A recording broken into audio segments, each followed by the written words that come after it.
সামনে আগে ছবি না, সামনে আগে ছবি না, জোর আগে আইয়েন, একটু জোর আগে যে ছবি না, না ছবি আইবেন দর্শক দেখি, জোর আগে আইয়েন,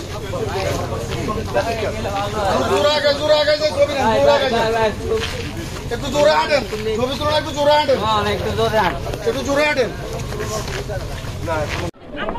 আসসালামু আলাইকুম। লক্ষ্মীপুর আমার মনের মধ্যে একটা আলাদা জায়গা আছে, আপনারা তো জানেন।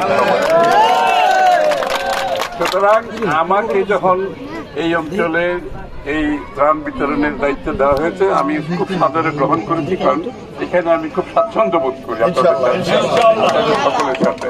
এবং আপনাদেরকে একটা জিনিস বলতে হবে, আমাদের দলের ভারপ্রাপ্ত চেয়ারম্যান জনাব তারেক রহমান সাহেব, দেশনেত্রী বেগম খালেদা জিয়ার নির্দেশে বাংলাদেশের যত এলাকায় বন্যায় ক্ষতিগ্রস্ত হয়েছে তাদের নির্দেশে আমাদের নেতা কর্মীদের বলা হয়েছে সার্বক্ষণিকভাবে বাংলাদেশের এই বন্যায় যারা ক্ষতিগ্রস্ত হয়েছে তাদের পাশে থাকেন সার্বক্ষণিকভাবে। এরই বলেছে একটু শুধুমাত্র ত্রাণ এখানে নয়, আমরা যেখানে প্রয়োজন ত্রাণ বাড়িতে বাড়িতে পৌঁছে দিচ্ছি, বাড়িতে পৌঁছে দেবো, সেটাই নির্দেশ, সেটা আমাদের নেতা কর্মীরা পালন করবে ইনশাআল্লাহ। এবং আপনাদের এই দুঃসময়ে আমি জানি এই সামান্য ত্রাণে তো আপনার সমস্যার সমাধান হবে না, আপনাদের সার্বিক পুনর্বাসনের দরকার।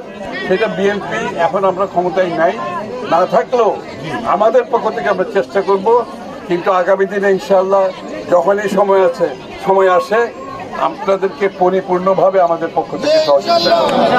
সবাইকে ধন্যবাদ। আসসালামু আলাইকুম।